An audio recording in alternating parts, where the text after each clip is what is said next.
Voilà, si vous avez cette petite musique que vous allez garder en tête pendant une bonne partie de la journée, voire dans la soirée, c'est parce que on fait les mouvements entre plateaux et que vous le savez, par rapport aux contraintes qui sont les nôtres, il faut prendre des mesures de distanciation, même quand on se croise, et par rapport aux endroits où on est destiné se placer. Première table ronde maintenant sur le thème de l'adaptation au réseau, tout cela en prenant en considération le développement territorial, en compagnie bien sûr d'opérateurs, d'acteurs divers comme des élus, des exploitants agricoles, on va retrouver tout à l'heure, et puis aussi de syndicats de l'énergie.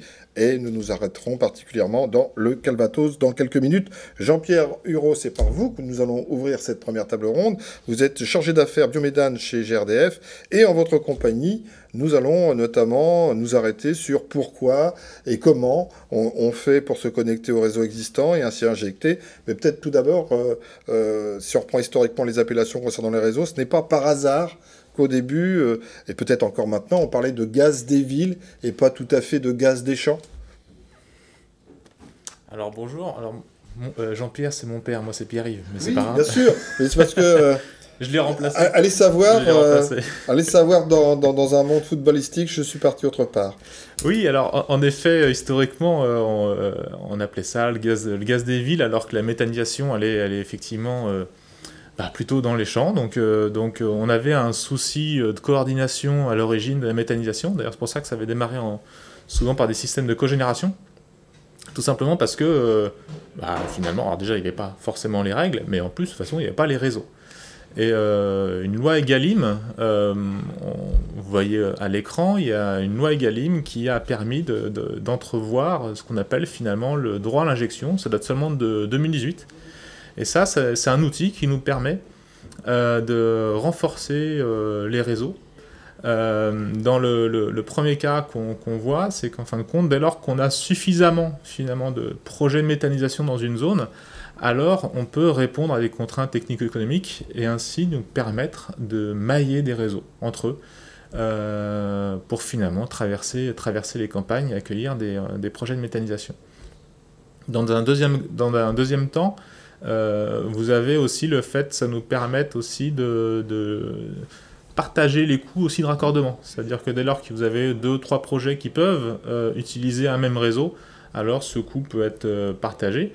Et enfin, dans le dernier élément, et on en parlera encore plus tout à l'heure pour le cas de la zone du Perche, on peut aussi faire des projets qui peuvent être cofinancés par des tiers financeurs, c'est-à-dire que si le nombre de projets n'est pas encore assez suffisant pour justifier financièrement d'investissement, alors le solde peut être payé par des tiers. Alors ça peut être des porteurs de projets, de méthanisation, mais aussi des institutions, comme on a pu le voir dans le cas du Perche.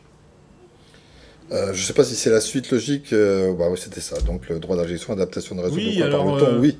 Alors là, faut pas nous en vouloir, hein, on aime bien les graphiques. Là, on l'a agrandi au maximum. C'est pas encore l'heure, c'est pas facile à digérer.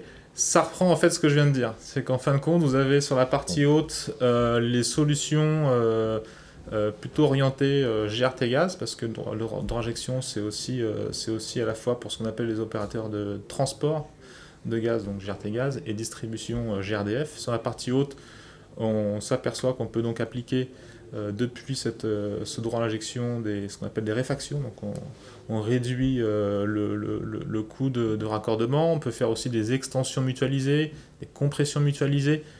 Et puis via GRDF, là c'est un peu différent, même si on y retrouve, il y a un zoom qui se crée. Oui, vous avez les maillages, pareil, extension mutualisée, et puis en finalité on peut même aussi aller jusqu'à du rebours, donc en fait on recomprime le gaz pour le renvoyer vers le réseau de transport GRT gaz. Donc tout ça pour dire que le droit à l'injection nous a permis d'avoir une palette de solutions qui ne sont pas toutes faites, hein, qu'il faut travailler. C'est-à-dire que c'est par les projets présents et par un nombre suffisant de projets qu'on peut se permettre de justifier financièrement de solutions. Mais désormais, effectivement, on a des solutions et c'est pour ça qu'on le verra après. Il y a pas mal de zones où clairement il n'y avait pas de réseau, il n'y avait pas de solution et finalement on a pu trouver des solutions. Voilà. Alors, c'est pas partout, mais c'est souvent. Le slide suivant s'appuie. Alors, c'est vrai qu'il grossit et on n'a pas toute la page là. Donc, il suffit qu'on demande et puis c'est magique, ça revient. Donc, vous parlez justement des différentes zones. Oui, alors on a travaillé par ordre de priorité, hein. Alors les priorités, c'est quoi, hein? C'est tout simplement, plus il y avait de projets qui nécessitaient des solutions, plus c'était le dossier qui arrivait en haut de la pile, donc plus on devait traiter le sujet. Et aujourd'hui, ce qu'on appelle les zones de renforcement, finalement, c'est tout ce que vous voyez en vert, même d'ailleurs aussi en orange. Ce sont des zones sur lesquelles on a trouvé donc des solutions donc de renforcement des réseaux, alors soit par du maillage, soit par du maillage plus rebours. Mais en tout cas, on a prévu renforcer les réseaux à ces endroits-là pour permettre effectivement le branchement finalement des unités de méthanisation sur ces 10 réseaux. Donc il nous en reste encore un petit peu, mais on a quand même déjà fait l'essentiel. Est-ce que je vous laisse développer le support que vous avez créé ou est-ce que j'enchaîne par des questions? Non, pas des questions de nos internautes, ou je vous laisse terminer sur l'exemple. Juste celle d'après, effectivement. Ça, c'est un exemple des réseaux. Alors, on est sur la zone Deauville-Ponton-de-Mer, donc là, on navigue entre l'Eure et le Calvados. En orange, vous avez, orange, rouge, ça dépend des écrans de chacun, vous avez en fin de compte des réseaux opérés par GRDF, et puis en bleu clair, turquoise, vous avez ceux de GRT Gaz. Alors ceux de GRT Gaz, on voit, ils sont beaucoup plus droits, hein, ça passe tout droit, c'est par les contraintes techniques, effectivement, ça traverse les campagnes, on les repère par les chapeaux jaunes qu'on voit le long des routes des fois. Et nous, par contre, notre travail, c'est plutôt desservir les communes. Et là, typiquement, donc, il y a plusieurs projets dans cette zone, il y en a 3, on voit les points verts, et les solutions qu'on est en train de défendre, c'est de mailler des réseaux. Donc là, on voit Ponton-de-Mer, Deauville, par un liseré très pointillé noir. On a Beuzeville, Honfleur, et Honfleur, Deauville, et ça donne quoi? Ça donne que, finalement, par des maillages, et par un nombre, là, pour le coup, suffisant de projets, on va pouvoir faire en sorte de se faire valider le fait de pouvoir raccorder ces communes entre elles, et donc d'avoir une capacité d'injection suffisante pour ces 3 projets, et plus encore. Voilà. Alors, je ne sais pas si vous êtes typiquement normand, mais vous avez cette phrase, il faut d'abord réceptionner un problème pour trouver des solutions. C'est ce que vous mettez en pratique régulièrement. C'est vraiment la chose dans la méthanisation. C'est, en fin de compte, c'est quand on a des contraintes, c'est par les problèmes qu'on va trouver des solutions. Mais on ne va pas apporter nous des solutions. On ne va pas venir dans une zone en expliquant, écoutez, là, il n'y a aucun projet, il ne se passe rien, mais on va vous faire ça. Non, c'est l'inverse qui se passe. Et c'est d'ailleurs parfois ce qui est difficile, c'est que les porteurs de projets, en gros, doivent s'engager avec nous. Alors on les accompagne, hein, c'est-à-dire que s'il y a des zones où on s'aperçoit qu'il y a difficilement de solutions viables, on va leur dire avant, plutôt on ne va pas se jeter à l'eau sans savoir si on sait nager. Donc l'idée, c'est vraiment d'avoir des nombres suffisants de projets pour après trouver les solutions. Et des surprises, de temps en temps. Et parfois des surprises. On parlera du projet tout à l'heure, effectivement, dans le Perche, mais Argentan, c'est une surprise. Argentan, c'est une surprise. On y reviendra, mais en 2 mots. En 2 mots, après, Frédéric qui va pouvoir aussi en parler, parce que là, pour le coup, on est sur, effectivement, le premier projet de maillage et rebours. Je te laisse éventuellement poursuivre. Frédéric, vous pouvez enchaîner directement par cet exemple-là, puisque c'est bien dont ça il s'agit, c'est de l'adaptation en fait des réseaux avec une approche du droit à l'injection toujours plus fine et toujours en corrélation le plus avec les attentes des différents acteurs. Alors, si on peut projeter la carte, ça va te donner un aperçu effectivement du sujet. Donc, vous voyez, on est bien sur un territoire donné, alors, qui est défini. Donc, on a des grappes qui regroupent un certain nombre de cantons. Sur cette zone-là, donc, il y a bien d'abord ce qu'a dit Pierre-Yves, c'est qu'on regarde quel est le gisement mobilisable. Donc, il ne s'agit pas de faire un truc théorique. Donc, on part bien d'un gisement mobilisable sur la base d'une étude qui a été réalisée par Solagro sur l'ensemble de la France. Et donc, c'est ce gisement qui, finalement, va permettre de trouver les solutions parce qu'en face de ça, Et il faut se souvenir que nous, les moyens que nous mettons en œuvre, ils nous sont autorisés par la Commission de régulation de l'énergie. En fonction de ce gisement, et en fonction évidemment de la dynamique des projets, s'il n'y a pas de projet, il ne se passe rien, eh bien c'est autour de ça qu'on va regarder quel est le bon équilibre, en recherchant donc le coût le plus acceptable pour la collectivité. Et donc ça va nous permettre de trouver des solutions. Alors ici sur Argentan, vous voyez, donc on est sur un territoire qui va de un peu au nord de Falaise jusqu'à C à peu près.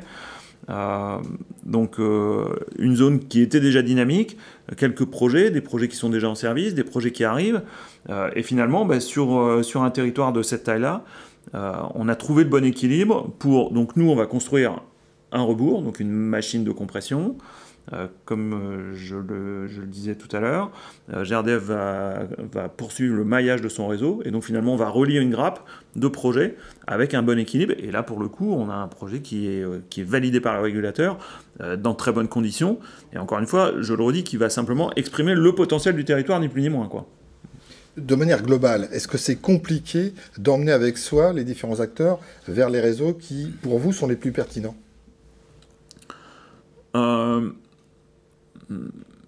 J'ai le sentiment que c'est pas si compliqué que ça. Parce que, en fait, là aussi, une transformation, Pierre-Yves l'a dit, nous, GRTgaz, on a l'habitude de tirer des réseaux droits qui passent à travers champs, qu'on reconnaît avec les petites balises.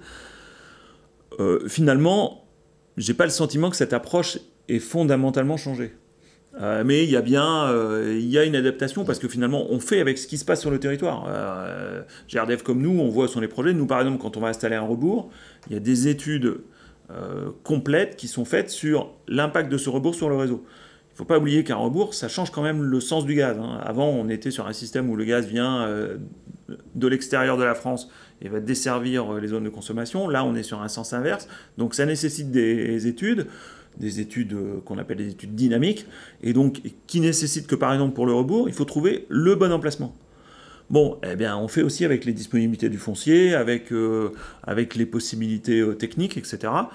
Et sur tous les exemples que nous avons, l'exemple d'Argentan, l'exemple du Perche sur lequel on reviendra, les solutions, on les trouve. Et après, l'émaillage, on va connecter tout ça. Finalement, on a j'ai le sentiment qu'on a des grappes de projets de réseau qui fonctionne assez bien. Une vision territoriale avec aussi une appropriation des collectivités. Parce que je crois qu'on l'a évoqué tout à l'heure dans votre première intervention, tout est basé sur l'échange, la concertation et forcément les communications. Alors évidemment, je crois que ça a été dit tout à l'heure en introduction, là on est bien dans le cadre de projets de territoire. Parce que ces outils-là de réseau alimentent la dynamique du territoire. Donc vous voyez, sur un territoire comme celui-ci, vous avez 6 ou 7 projets, on le verra sur le Perche tout à l'heure, vous avez un nombre de projets important. Donc on n'est pas dans une situation où vous auriez un projet isolé sur un territoire. Donc ça nécessite une appropriation globale de cette dynamique, de comment la collectivité va l'intégrer dans ses propres objectifs politiques, de plan climat par exemple.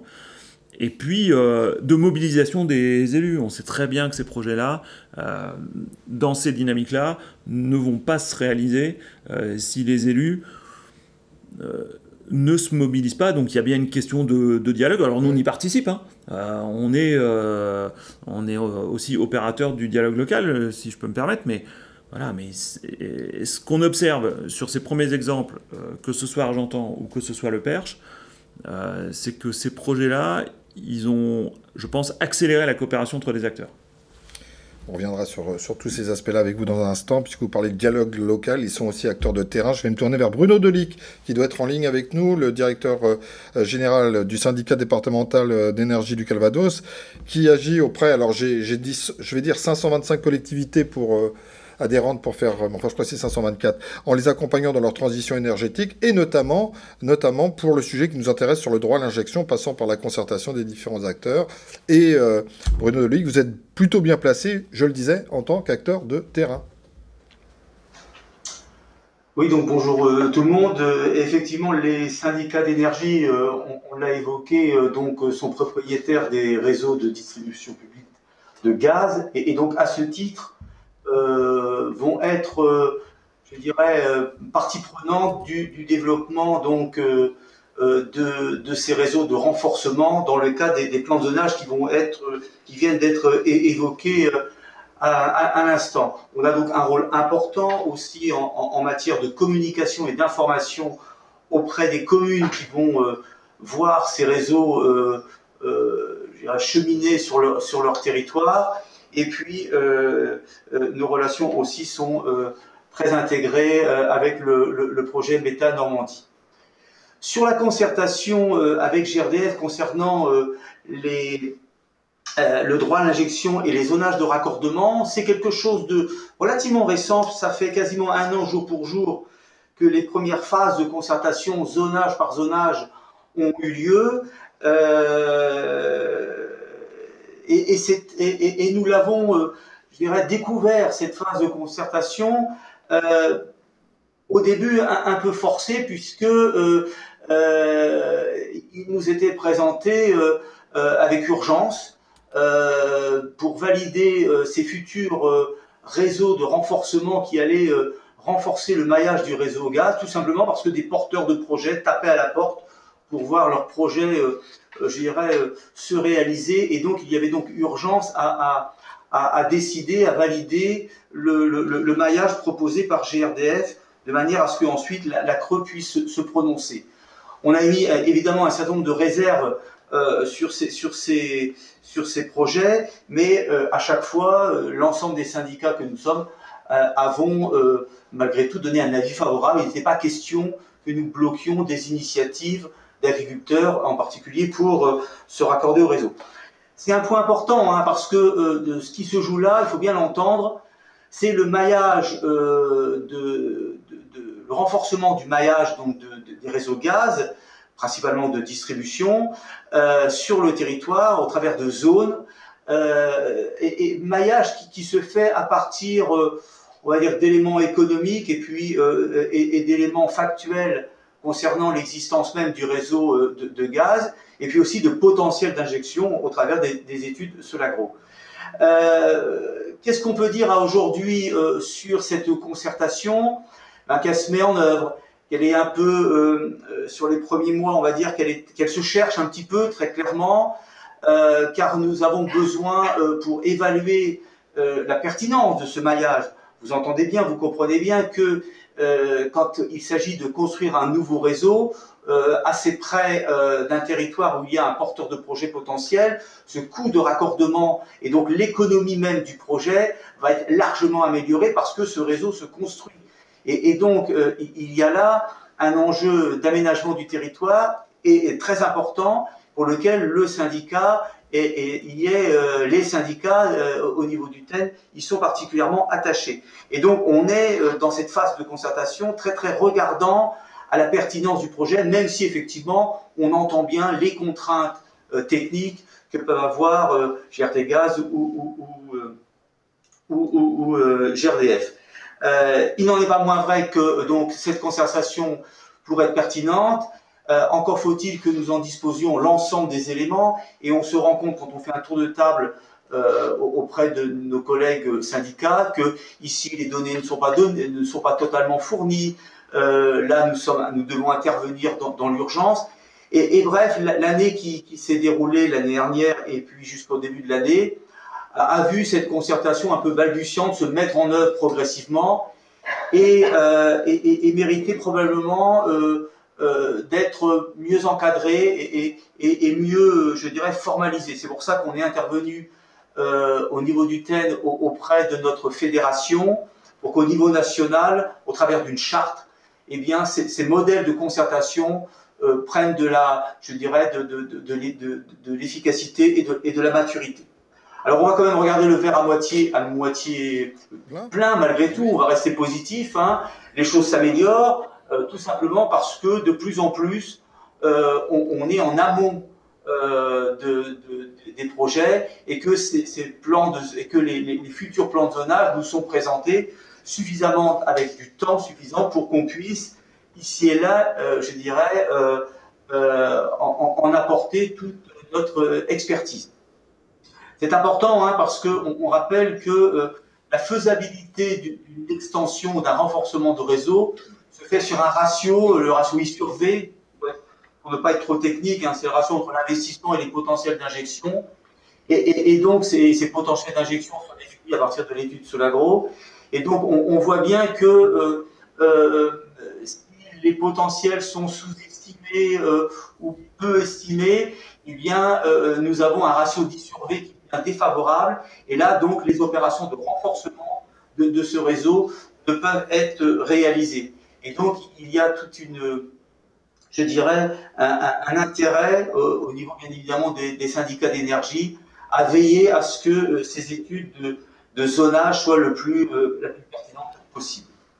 Quelques points d'attention quand même à souligner, quelques points de vigilance. D'abord, sur un territoire donné, un département ou même un zonage, les syndicats ne sont pas forcément toujours les seuls à être autorités organisatrices de la distribution de gaz. Un certain nombre de communes, ici et là, peuvent avoir gardé cette compétence. Et voilà donc que sur un zonage, nous avons plusieurs, je dirais, autorités organisatrices qui doivent être sollicitées. Le syndicat, principale autorité organisatrice, mais aussi des communes qui sont restées dites isolées et qui sont elles-mêmes autorités organisatrices. Donc il y a là un multi-partenariat à bien prendre en compte dans je dirais, l'apport de cette concertation. Et puis il faut faire attention aux zones blanches, hein. Alors ce qu'on appelle les zones blanches, c'est effectivement une réduction un peu technique des zonages qui permet tout simplement de rendre ces zonages, je dirais, opérants, hein, que ce ratio I sur V soit favorable. Et donc en réduisant le zonage, on va donc créer des zonages qui deviennent exclus à cette possibilité de renforcement du réseau, ce qu'on appelle nous des zones blanches, et pour lequel donc l'opportunité de voir des projets se développer est plus difficile à mettre en œuvre. Alors on sait bien que dans le cas de la révision de ces plans de zonage, la concertation va se renforcer, et ça, il travaille de manière très efficace avec le GRDF sur ces questions-là. Et puis, on sait bien aussi que ces zones blanches peuvent être progressivement couvertes dans le cadre de ces révisions tous les 2 ans qui doivent se tenir. Mais ça n'empêche qu'on est quand même très vigilant sur ces questions de zones blanches qui excluent donc très clairement potentiellement un certain nombre de porteurs de projets à voir leurs projets soutenus par ces dispositions. La deuxième action des syndicats d'énergie en matière de méthanisation, elle passe par la relation que les syndicats ont naturellement avec les communes. Nous sommes l'émanation des communes de Normandie, et donc on est une passerelle, on va dire, très naturelle entre ces projets de développement des réseaux et puis ces communes. C'est un sujet parce que il faut bien entendre qu'à aujourd'hui, la législation permet de construire des réseaux, un maillage de renforcement, maillage qui va donc passer à travers un certain nombre de territoires et de communes, sans que celles-ci puissent en bénéficier de ce réseau gaz qui passe sur leur territoire pour raccorder ici un lotissement ou là le centre-ville, ou qu'un industriel puisse en bénéficier.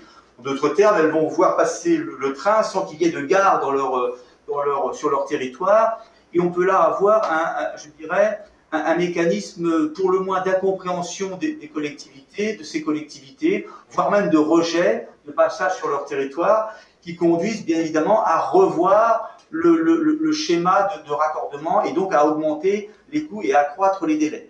Donc cette information, cette communication à aujourd'hui, la loi ne la formalise pas, et donc elle doit être importante et nécessaire.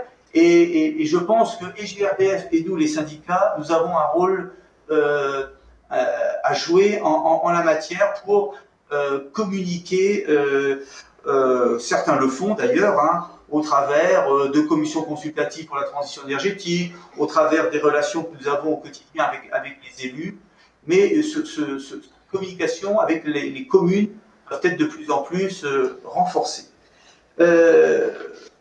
Autre point d'action des syndicats, ça a été évoqué tout à l'heure, cette possibilité des tiers financeurs. Je pense que tout à l'heure, le projet qui sera présenté dans l'Orne avec nos collègues du TE61 en est l'exemple. Et sous certaines conditions, quand le I sur V n'est pas positif, est défavorable, eh bien, les syndicats d'énergie peuvent, avec d'autres partenaires, la région par exemple, et d'autres tiers financeurs privés ou publics, peut agir donc pour rendre éligibles certains renforcements et permettre donc ensuite aux porteurs de projets, les agriculteurs, de voir donc leurs projets potentiellement se réaliser. Cette mobilisation des différents financeurs est indispensable pour je dirais, le développement de la filière et les syndicats ont bien évidemment un rôle à jouer. Je pense que l'exemple que vous aurez tout à l'heure concernant le 61 en sera un exemple tout à fait probant. Dans un instant. Un dernier point en matière de méthanisation, un dernier point qu'il faut évoquer sur le rôle des syndicats, en rappelant que nous couvrons l'ensemble des territoires normands, bien évidemment, c'est d'être un facilitateur, et c'est bien pour ça qu'on s'est inscrit naturellement dans le plan Méta Normandie, est un facilitateur à l'émergence de nouveaux projets, soit en lançant des appels à projets, ça c'est fait, soit tout simplement en organisant sur le terrain des réunions de sensibilisation, car les questions d'appropriation des projets par les riverains, entre autres, est un véritable sujet. Là aussi, ça a été un point évoqué, et les syndicats ont un rôle à jouer en la matière, en matière de sensibilisation et d'information. En particulier, quand un plan de zonage est validé par la Creux, à aujourd'hui, qui sait que ce plan de zonage est validé, qui communique sur ces nouveaux réseaux qui vont se construire auprès des porteurs de projets. Il y a là de la communication à co-organiser, pas uniquement au niveau des syndicats, et pour lequel les syndicats ont aussi un rôle à jouer. Et puis, on peut évidemment aussi jouer un rôle en matière d'études de projets, dans les études de potentiel. C'est votre dernier mot, Bruno Voilà Dolly. ce que je voulais dire de manière très synthétique sur le rôle des syndicats en matière de méthanisation. Merci Bruno Dolly. D'ailleurs, je reprends le mot facilitateur parce que votre voisine, Catherine Gournay-Lecomte, pour le TEN, l'évoquait déjà dans son propos introductif tout à l'heure. Vous voulez réagir, Frédéric Moulin? Non, pas tout de suite. On a parlé du perche, on va y aller.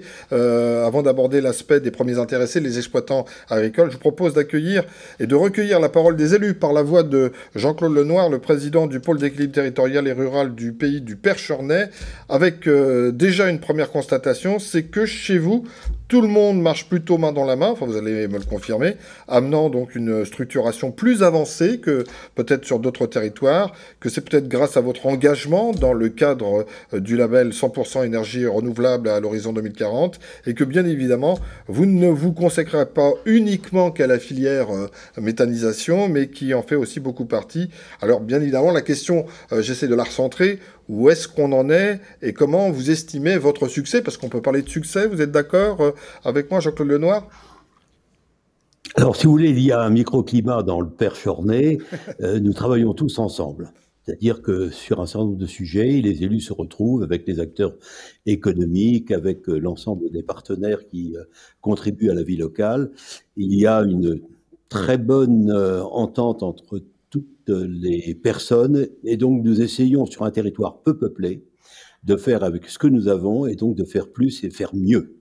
Alors pour ce qui concerne la méthanisation, en effet, comme vous le rappelez, nous avons obtenu le label énergie renouvelable d'ici à 2040. Alors 2040, c'est loin, puis en même temps c'est demain. Si on ne prend pas dès à présent les mesures qu'il faut pour remplir les objectifs que nous avons décidé d'atteindre, évidemment, on n'y arrivera pas. Alors, quelles sont les ressources locales en matière d'énergie renouvelable? Certains disent qu'il y a du soleil, il y en a beaucoup, aujourd'hui d'ailleurs on le voit, il y a du vent, mais je ne suis pour ma part pas très favorable au développement de l'éolien dans le Perche pour des raisons qui tiennent beaucoup au patrimoine naturel, patrimoine bâti, etc. En revanche, il y a quelques projets de photovoltaïque. Je crois beaucoup plus aux fermes dès lors qu'elles sont bien insérées dans le paysage. Et alors, nous avons une ressource locale qui est la biomasse, en fait. Le bois en général, qui constitue une ressource importante, mais également tous les déchets organiques venant de l'agriculture, mais aussi des déchets ménagers. Un point important qui a été évoqué à plusieurs reprises dans les interventions précédentes, concernant l'injection directe. Il faut quand même rappeler que c'est la meilleure solution d'un point de vue technique et économique. La cogénération permet à un méthaniseur un peu isolé par rapport aux consommateurs de produits d'électricité. Le réseau électrique est très développé, il y en a partout. Mais d'un point de vue économique, le rendement est beaucoup moins intéressant que l'injection directe. Pour comment dirais-je, la cogénération, vous avez à peu près 35% d'électricité, autant à peu près de chaleur. Pour ce qui concerne l'injection directe, l'efficacité est plutôt proche de 80-85%. Donc, nous avons privilégié l'injection directe. Nous sommes traversés notre territoire par un réseau de gaz qui a été créé il y a à peu près une trentaine d'années, 35 ans. Mais ce n'est pas lui qui va recueillir le gaz produit par les méthaniseurs du Perche. Nous allons créer un réseau qui permettra un maillage et avec un rebours, comme cela a été dit tout à l'heure, c'est la compression du gaz pour ensuite l'envoyer vers le réseau de transport et vers d'autres consommateurs. Nous ne pouvons pas, dans un territoire rural, envisager que tout le gaz méthane produit soit consommé sur place. Il y a évidemment une période pendant l'hiver où la consommation est plus forte, mais pendant l'été, il apparaît que ça n'est pas possible. Alors donc, nous nous sommes retrouvés. Je veux dire d'abord l'initiative des agriculteurs. Nous avons des partenaires extraordinaires dans tous les domaines. Ils nous ont alertés en nous disant il y a des possibilités, regardons ensemble. Et donc nous sommes retrouvés depuis déjà un certain nombre d'années pour en discuter, pour voir avec eux. Alors, il y a ce travail des élus qui consiste à fédérer les énergies, à permettre des points de rencontre, des discussions, etc. Mais on a vu au fur et à mesure un intérêt qui était de plus en plus grand de la part des agriculteurs. Et donc, nous avons créé, on va dire, une plateforme sur laquelle nous avons discuté et nous avons repéré la possibilité de relier un certain nombre de méthaniseurs avec, vous voyez, sur la carte, le réseau qui part de Mamers, qui est à gauche, arrive à Bellem et rejoint Mortagne. Et c'est à proximité de Mortagne au Perche que nous avons un rebours. Alors, c'est donc un projet important. C'est une première en France sur un territoire rural. Nous avons donc sollicité la Creux, qui doit donner son accord. Un premier accord est intervenu en début d'année, en janvier, et l'accord était subordonné à la réalisation d'une étude de faisabilité, pour laquelle, alors là, il y a une mobilisation très très forte. Il a fallu engager 200 000 € d'études. Les agriculteurs sont tournés vers les élus pour savoir comment on pouvait les aider. La région a accepté de prendre en charge 100 000 €. TE61, donc le syndicat d'électrification et d'énergie et de gaz dans le département de l'Orne, pris 50 000 €. Et 2 communautés de communes du Perche étaient impactées par ce projet, Collines du Perche normand et Mortagne au Perche. Et chacune des communautés de communes apporte 25 000 €. Donc nous avons réuni 200 000 €. L'étude est donc en cours et nous espérons pouvoir obtenir une validation, je pense, au mois de juin de cette année. Pour une réalisation en 2023, dans le meilleur des cas. 2023, oui. On est d'accord. Oui, de 2023, c'est l'objectif que nous sommes fixés. En tout cas, pour revenir à votre question, avant que je prenne la parole, il est vrai que la mobilisation doit être organisée, notamment avec les élus. Les élus ont un rôle important. D'abord, il faut qu'ils y croient. Il faut qu'ils soient motivés, parce qu'il y a un certain nombre d'obstacles. On parlait tout à l'heure des obstacles administratifs. Il y a aussi, bon, un problème d'acceptabilité de la part de la population. Bon, il y a tout un débat, bon, tout à fait légitime. Il y a des questions. Il faut que nous permettions que les réponses soient apportées. Et nous tournons bien sûr vers les personnes qui savent, qui peuvent nous apporter leur diagnostic, leur expertise. Et ça, c'est vraiment le rôle des élus. Mais d'abord, il faut y croire. Et je peux vous dire que dans le Perche, il y a une forte mobilisation autour de ce projet qui ne réunit pas tout le monde. Il y a des élus qui sont d'un avis même parfois opposés. Ben, écoutez, on les écoute, on essaie d'y répondre, mais c'est quand même la majorité qui doit prendre ses responsabilités. Merci Jean-Claude Lenoir. On va rester dans le Perche avec votre voisin, Nicolas Tison. Nicolas Tison, bonjour. Vous êtes agriculteur et porteur de projets sur le même territoire que Jean-Claude Lenoir. Et au bonheur, vous commencez à voir le bout du tunnel sur un projet dont vous êtes à l'origine, mais qui aura demandé beaucoup de temps, de concertation, qui aurait peut-être allé plus vite, car vous avez un petit peu manqué de visibilité à un moment. C'est de cela dont on souhaite vous entretenir, Nicolas. Il va falloir que vous ouvriez votre micro. Ça nous sera plus simple pour vous entendre ou on va me signaler un petit problème technique éventuellement. Non, on ne reçoit rien de... Est-ce que vous auriez par hasard oublié de cocher sur ouvrir le micro, Nicolas? Sinon, ça va être compliqué. Et même en langue des signes, écoute, on vous... Bon, écoutez, c'est embêtant parce que votre témoignage nous importe. Alors, on va essayer de régler ce petit problème technique avec mes collègues et on va prendre une question en attendant par rapport à notre thématique, question qui va s'afficher sous vos yeux. La voici. Comment faut-il considérer les déclarations de Barbara Pompili relatives à l'interdiction de l'usage du gaz dans les logements neufs à partir du 1er janvier 2021? Donc, c'est une question politique et là, celui qui veut y aller, il va. Frédéric Moulin, vous y allez par rapport à notre ministre. Je vais essayer d'apporter une réponse à cette question. Bon, d'abord, effectivement, pour nous, les opérateurs gaziers qui sommes engagés dans le verdissement de l'ensemble de nos réseaux, ce message du gouvernement n'est pas un message très positif. En tout cas, on ne l'a pas reçu comme tel.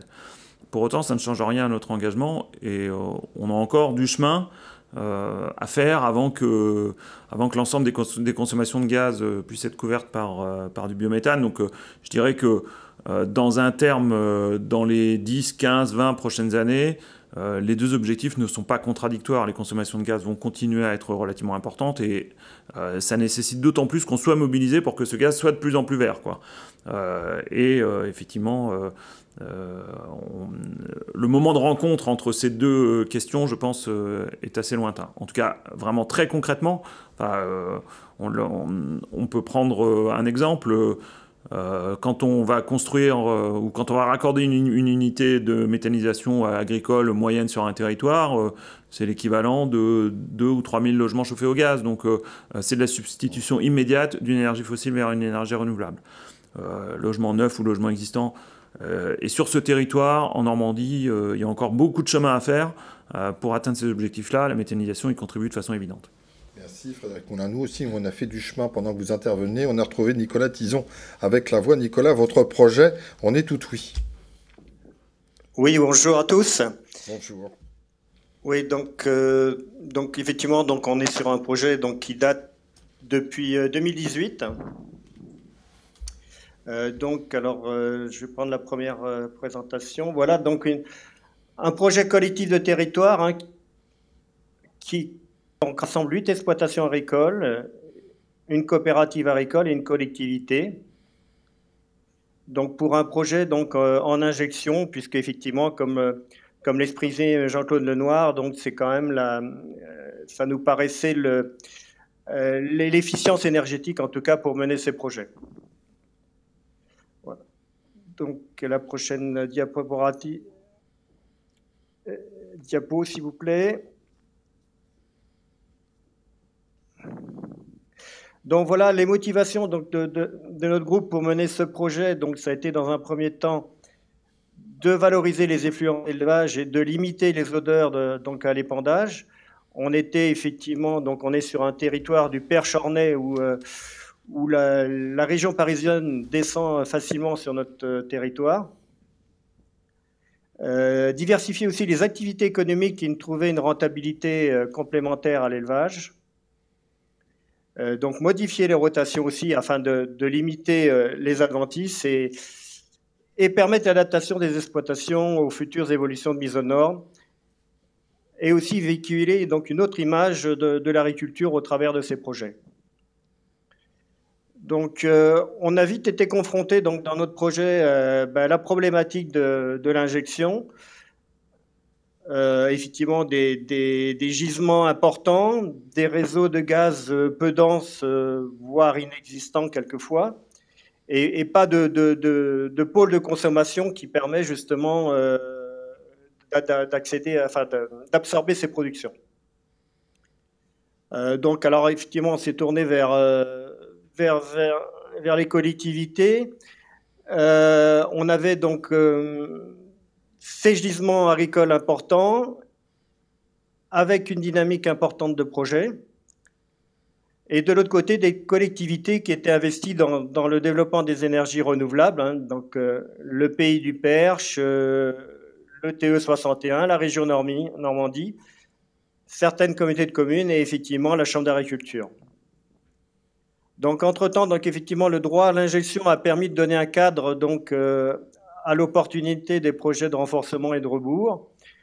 Et on avait aussi face à nous GRDF et GRT qui étaient à l'écoute de notre problématique de territoire et avec une réelle volonté de trouver ces solutions, quoi. Donc, alors voilà, donc ce qui a permis de tous ces échanges avec et cette dynamique de territoire a permis, donc, permettra, je pense que voilà, ça va être validé prochainement, un projet de renforcement et de réseau et de rebours, grâce à la participation financière des collectivités, hein, donc comme l'a cité monsieur Jean-Claude Lenoir, et aussi à la participation financière des porteurs de projets, donc pour contribuer à ce I/V qui est encore tout juste bon. Et donc voilà, l'injection devient possible pour notre projet et aussi pour d'autres projets dans le Perche.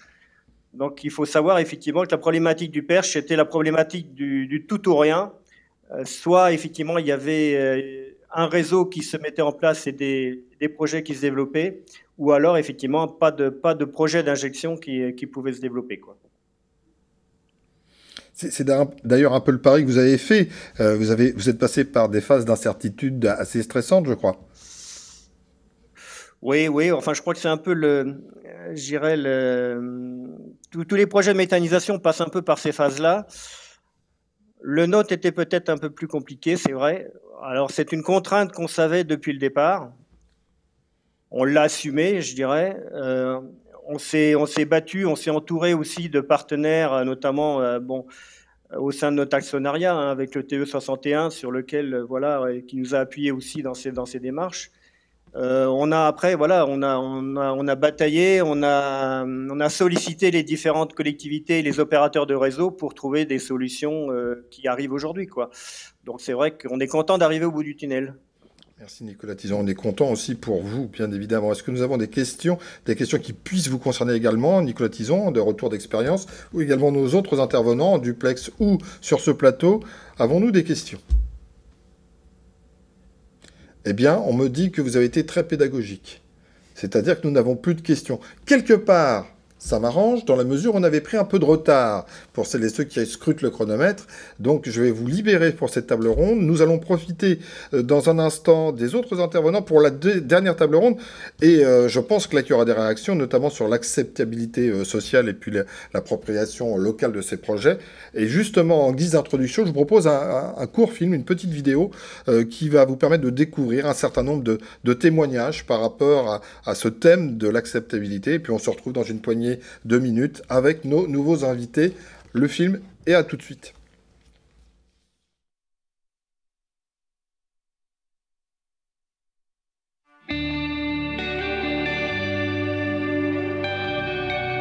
La filière agricole a une réelle opportunité à jouer dans le cadre de la transition écologique au travers du process de méthanisation.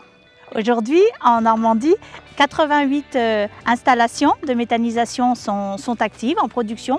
Et puis, à terme, sur la 9e circonscription de Seine-Maritime, on pourra compter 5 installations. Ces 5 installations fourniront 50 emplois durant la phase de construction, d'élaboration de ces unités de méthanisation, et puis à terme 15 emplois induits.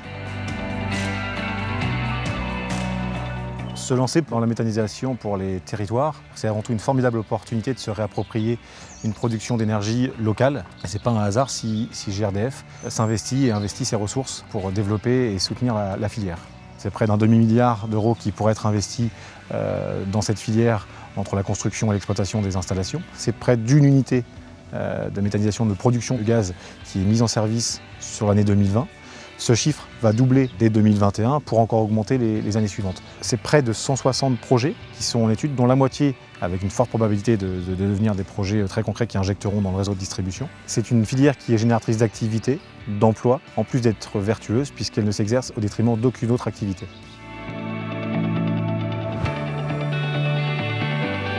On doit avoir une vraie approche sociologique.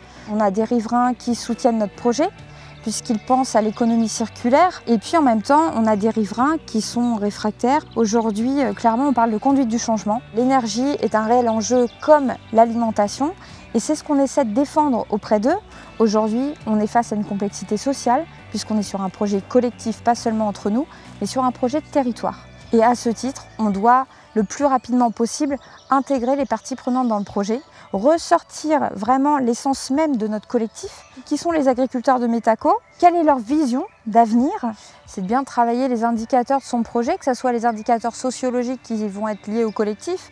C'est-à-dire, par exemple, je peux vous dire que on est 23 agriculteurs sur 14 fermes, qu'il y a 4 à 6 jeunes à installer à l'avenir. Et puis à côté de ça, je vais aller chercher les indicateurs qui vont être techniques plutôt, mais que je vais retravailler de façon à ce que ça soit accessible à toute population.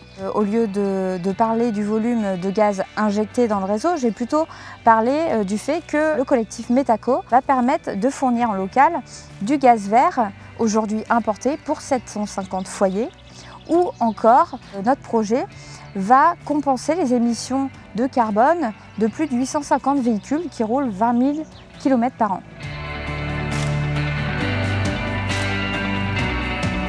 L'unité de méthanisation Agrigaz est une unité de méthanisation collective portée par un collectif d'agriculteurs, 38 agriculteurs, auxquels se sont associés un industriel et une entreprise d'entretien d'espaces verts. C'est un projet d'une assez grande ampleur qui a pris du temps. Ça part d'une volonté pour chaque agriculteur de se diversifier, de trouver un complément de revenus, mais sous une approche collective plutôt qu'individuelle. Donc au niveau des difficultés sur ce type de projet, alors, il faut réussir à tenir le projet dans la durée. Concernant le montage, les demandes administratives sont longues, lourdes, compliquées. Alors il y a différents bénéfices. Le premier est au niveau rayonnement territorial, c'est-à-dire d'être impliqué dans les projets de la commune, d'utiliser notre chaleur qui actuellement était envoyée dans l'atmosphère et n'était pas valorisée, ce qui est tout de même dommage. Nos sous-produits qui du coup peuvent être méthanisés et pas partir en décharge ou être sous-exploités. Donc on est un parmi les 40 agriculteurs, on est un industriel, donc à part égale. On a des points de temps en temps, puisqu'on fournit la chaleur, il faut qu'on leur fournisse une eau qui arrive à la bonne température, avec une continuité de service. Vous savez, la méthanisation, ça s'inscrit dans un grand programme mondial de prise de conscience de la nécessité de la transition écologique. On a passé à cette idée de méthanisation sur un certain nombre d'objectifs. D'abord, de le faire de manière à notre niveau, dans notre échelle, et pas surdimensionné. Si vous êtes à la campagne, dans un site patrimonial remarquable comme à Bruyroux, protégé, avec des monuments historiques, c'est de trouver un projet qui soit complètement coordonné et en phase avec notre patrimoine. Nous menons ça d'une manière très dynamique avec des experts, avec une société qui s'est créée, qui s'appelle la Méta des Bosquets, avec un président agriculteur, avec un ancien responsable d'une grande société énergétique et qui est lui-même maire adjoint de Bois-Héroux. La méthanisation, ça pose 3 problèmes. On nous l'a toujours dit, mais je le répète. Le transport, le transport et le transport. Et donc notre principal objectif était de faire en sorte que les habitants n'en souffrent pas. Et qu'on ait un axe sur les transports qui soit protégé, qui soit fait en concertation avec les habitants. Les 25 000 tonnes d'effluents qui donc fourniront cette méta pourra permettre à 800 foyers d'être alimentés en gaz. Il y a 11 agriculteurs qui sont impliqués et uniquement les agriculteurs parce que c'est leur territoire et qu'il a fallu adapter notre projet à notre territoire. Lorsque les Adelines, le GAEC s'est lancé dans le projet méthaniseur, ils nous ont tout de suite associés à ce projet car ils avaient besoin de notre autorisation pour pouvoir le faire. Puisque le château étant classé monument historique, il y a ce qu'on appelle un périmètre de protection. Et puis nous avons rendu compte que nous pouvions faire quelque chose ensemble, à la fois eux, une activité annexe à l'activité d'élevage et de culture, et nous, pouvoir chauffer cette bâtisse qui, par ailleurs, sert pour des chambres d'hôtes, locations saisonnières, des séminaires, etc., etc. Donc il y avait vraiment une complémentarité de projet. Comme nous avions un haut niveau de confiance réciproque, l'affaire s'est faite. Il a fallu quand même 3 à 4 ans. C'est un long, très long projet. Du 1er octobre au 1er mai, voire 1er juin, nous sommes chauffés dans toute cette maison, chauffés à des températures entre 18, 20, voire 22 dans certains cas, alors qu'auparavant, il y avait peut-être 3-4 pièces qui étaient chauffées, et donc ça n'a pas du tout le même confort.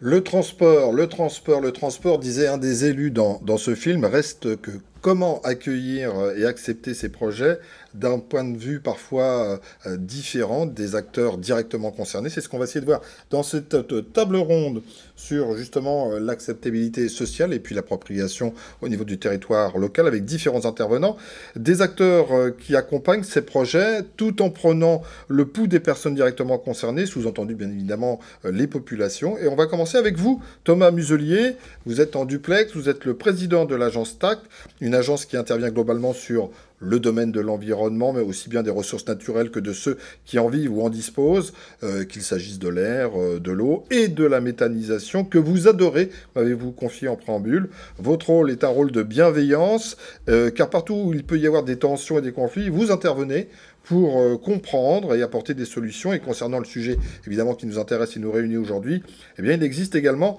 des rapports de force, des tensions et donc des préconisations avant des actions que vous allez bien sûr vous-même dispenser.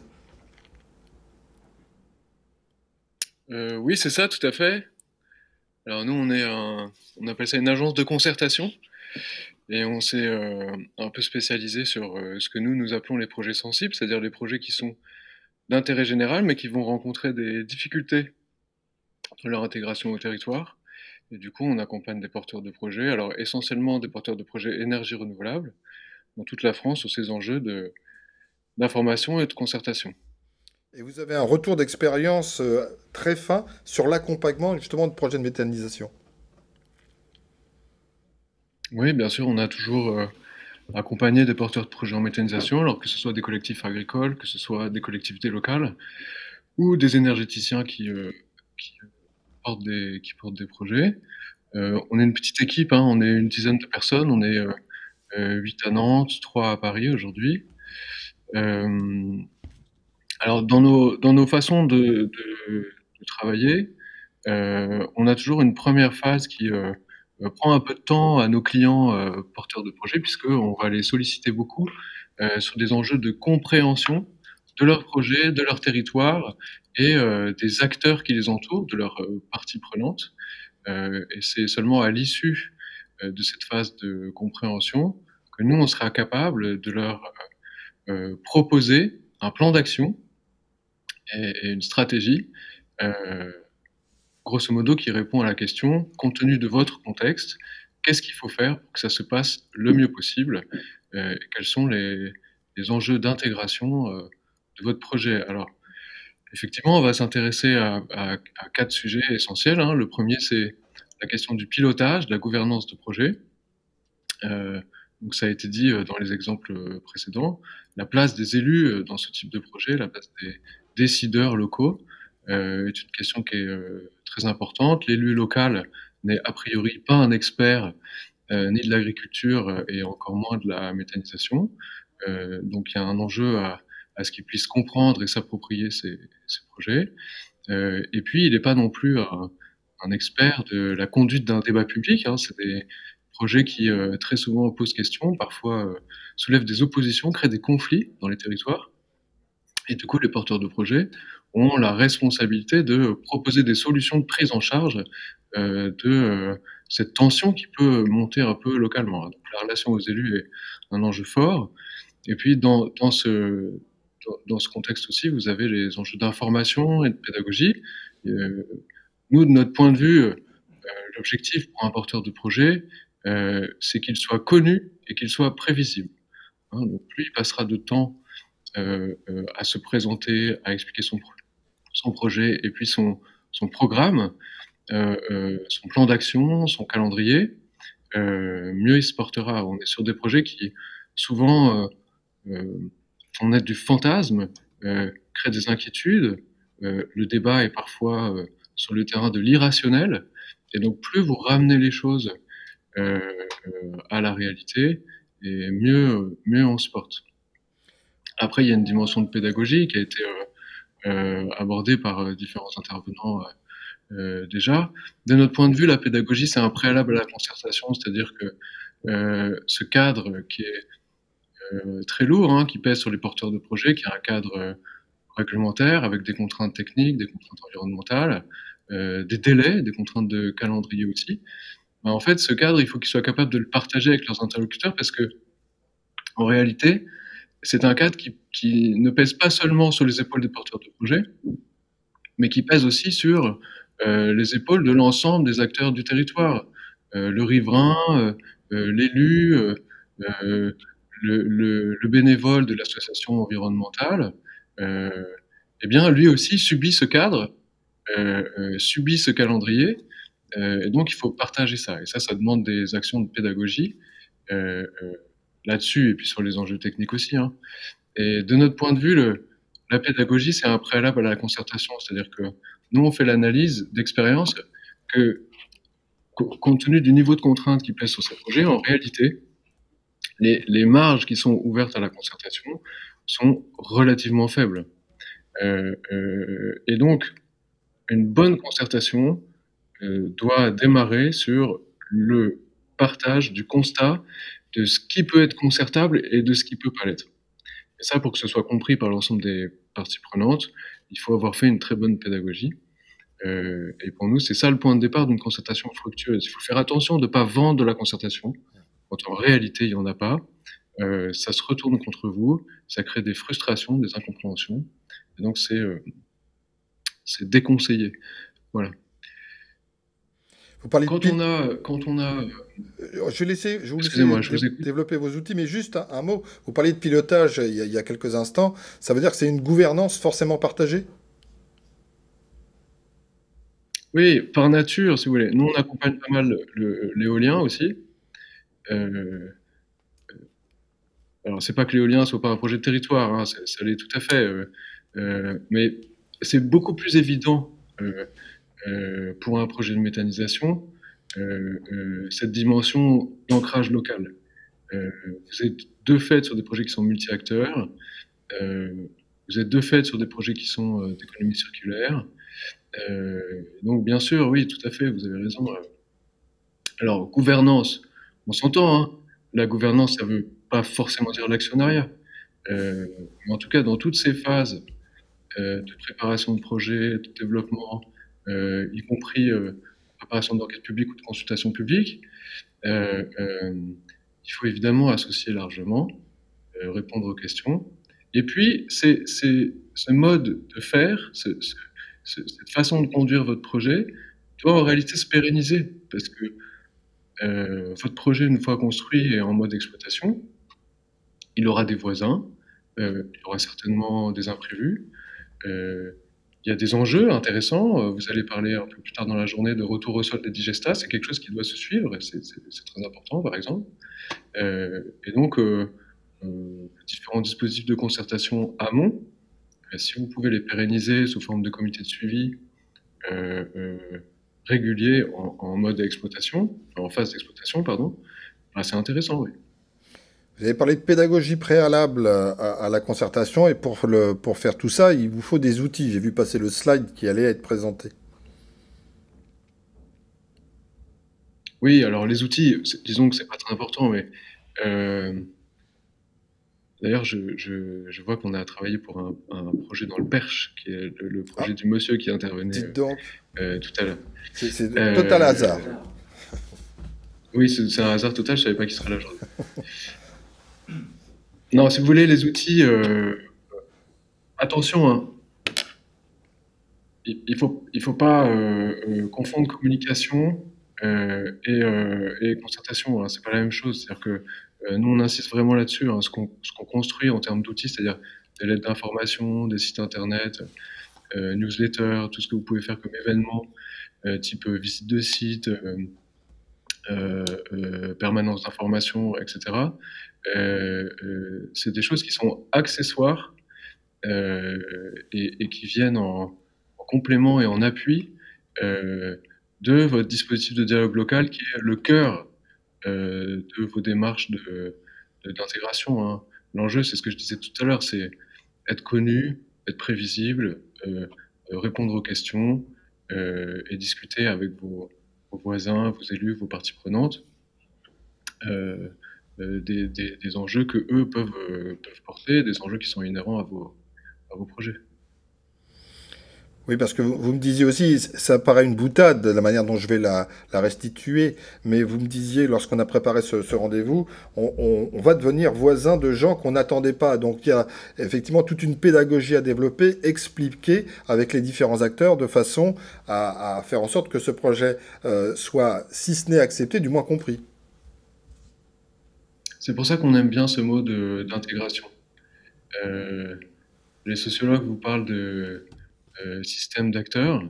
Ça veut simplement dire le réseau des parties prenantes et des personnes en présence. Et votre projet, en fait, il arrive dans un système qui existait très bien avant lui, et il va être facteur de perturbation, éventuellement de déséquilibre. Et du coup, votre souci en tant que porteur de projet, c'est de faire des propositions pour rétablir l'équilibre, et avec un objectif qui est de vous intégrer vous-même en tant que nouveau venu au système existant, au voisinage, à la relation aux élus, au monde agricole, aux associatifs et autres. Après, la méta, très souvent, c'est porté par des agriculteurs ou des collectifs d'agriculteurs, donc c'est les locaux de l'étape. Mais ce qu'on constate par rapport à ça, c'est que du coup, ils ont un peu de mal, pas systématiquement, hein, mais à prendre le recul nécessaire en démarrage de projet, en amont, pour identifier les risques qui peuvent s'ouvrir à eux. Et ils sont très souvent très surpris. C'est des projets qui, je veux pas noircir le tableau, hein, mais qui humainement parfois laissent des séquelles pour les porteurs de projets. Quand vous croisez dans la rue des gens qui tout à coup vous font la gueule, enfin bref, je ne veux pas m'étendre là-dessus, mais parfois les situations sont compliquées, y compris sur le plan humain. Du coup, ça vaut le coup vraiment de se préoccuper de cette partie-là de la question. J'entends bien, Thomas Muselier. Justement, on aime votre franchise par rapport à la réalité qu'on vit. Vous intervenez dès que vous le souhaitez. Je vais me tourner vers Thierry Dereux, également en duplex. Thierry Dereux, bonjour. Vous êtes administrateur France Nature Environnement et président FNE Hauts-de-France. Et tous les jours, vous réfléchissez sur des remises en cause sur les territoires, notamment en matière de renouvellement d'énergie, et afin d'accompagner au plus près l'émergence au départ des méthaniseurs. Vous avez également élaboré des outils, alors dont le fameux Metascope dont vous allez forcément nous parler, c'est un incontournable.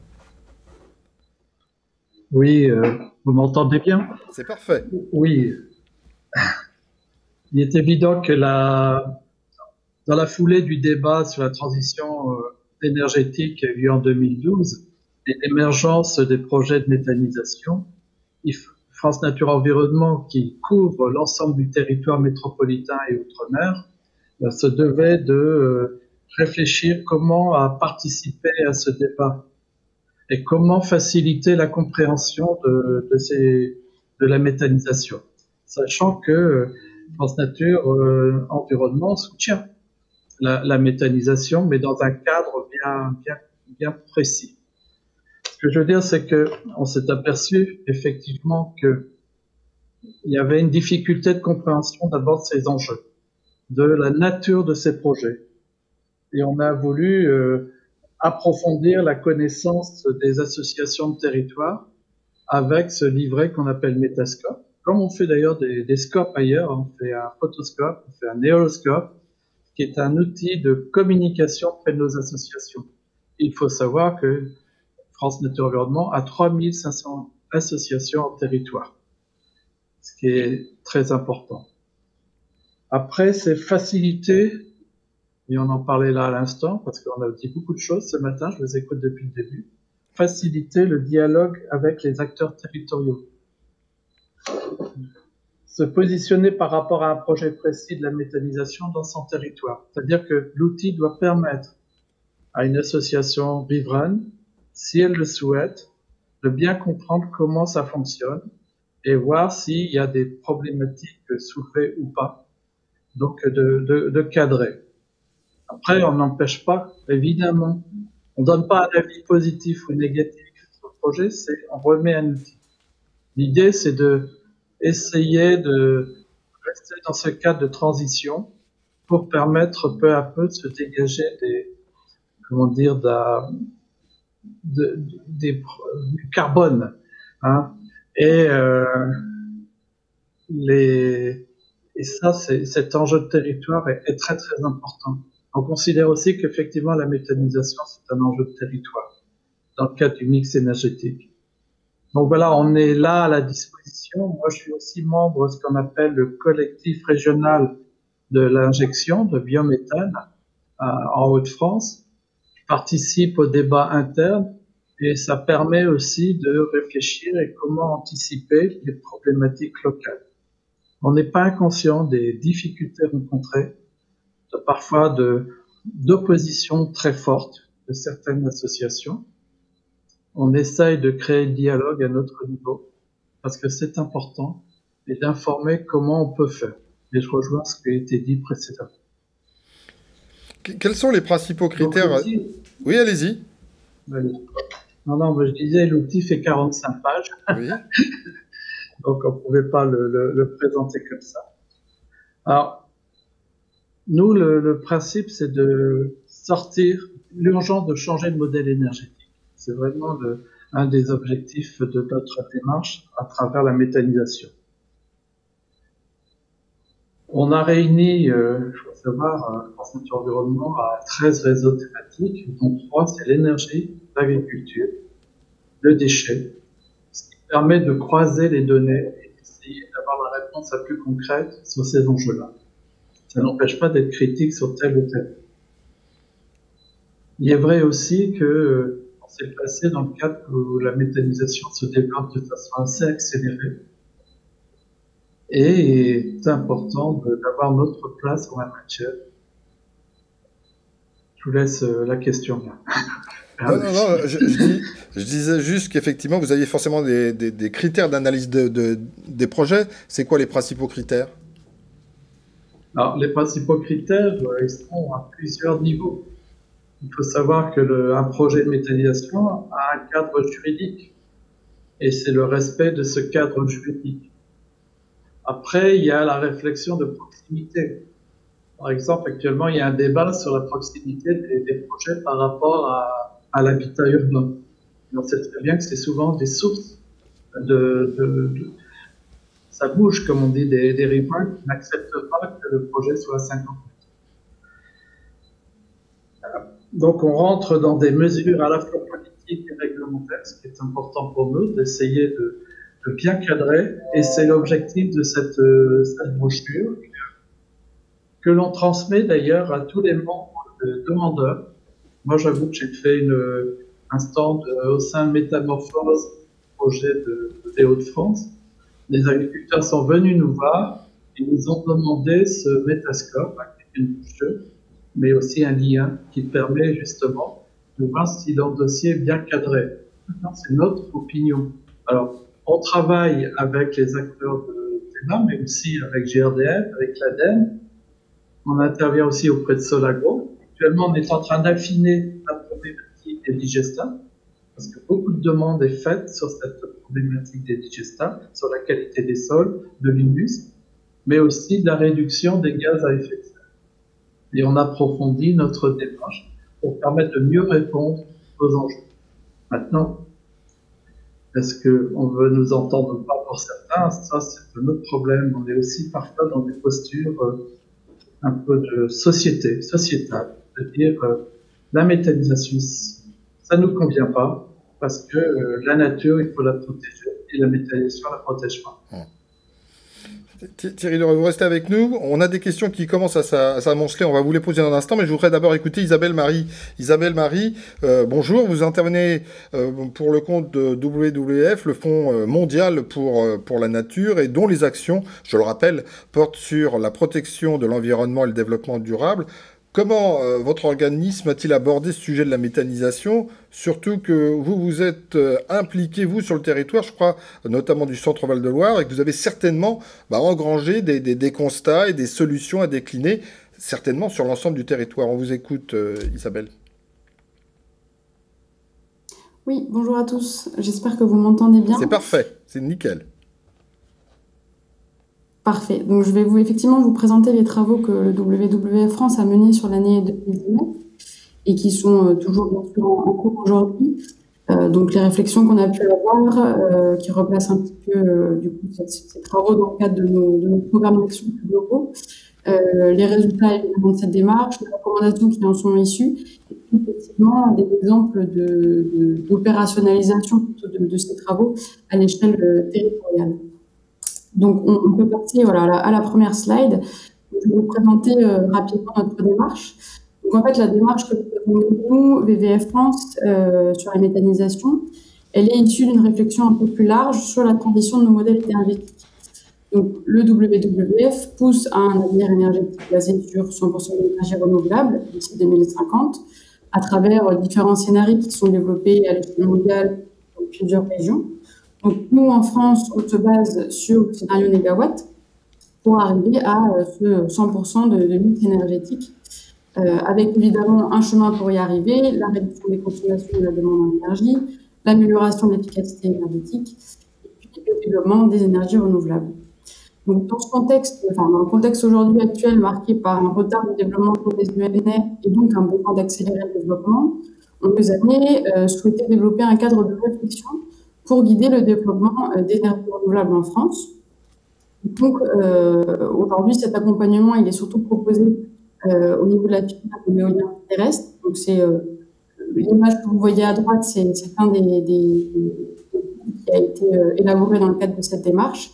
Mais l'idée, du coup, c'est aussi de travailler maintenant sur la filière de communication, sur cet accompagnement justement de porteurs de projets à la de durabilité dans les projets d'énergie. On a du mal à vous comprendre, Isabelle Marx. Dans le cas... Le son part un petit peu, on a l'impression que vous parliez dans un aquarium. On va essayer de rétablir la liaison, parce qu'il n'y a pas de raison que vous n'ayez pas votre temps de parole comme tout le monde. Reprenez donc. Alors, est-ce que vous m'entendez mieux?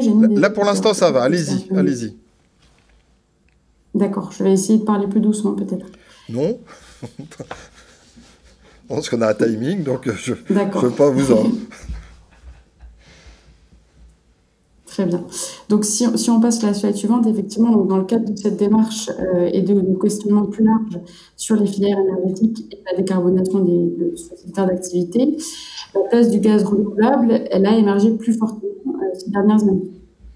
Donc, avec les questions, la liste des questions exhaustives qu'on avait, que je vais reprendre là sur cette slide-là, de savoir si le gaz renouvelable est bien compatible avec un avenir 100% renouvelable. Est-ce que le gaz renouvelable est bien une solution pour remplacer complètement le gaz naturel d'origine fossile? On constatait aussi que la filière de méthanisation, c'était la filière de production de gaz la plus mature, bien qu'elle soit encore récente en France. Et puis, sur le papier, la méthanisation telle qu'elle était présentée, elle permettait de répondre à deux enjeux majeurs, la transition énergétique et puis la transition agricole. Et puis, elle pose aussi peut-être plus largement la question de la compatibilité avec les autres stratégies de décarbonation des autres secteurs d'activité qui peuvent utiliser la biomasse.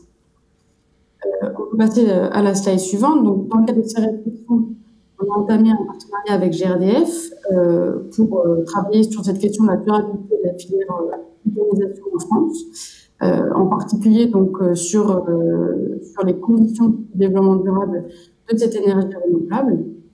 Et donc, l'objectif dans le cadre de ce travail-là, c'était de répondre à la question de cette double participation à la méthanisation, aux transitions énergétiques et agricoles, et donc d'identifier les conditions de durabilité de la filière.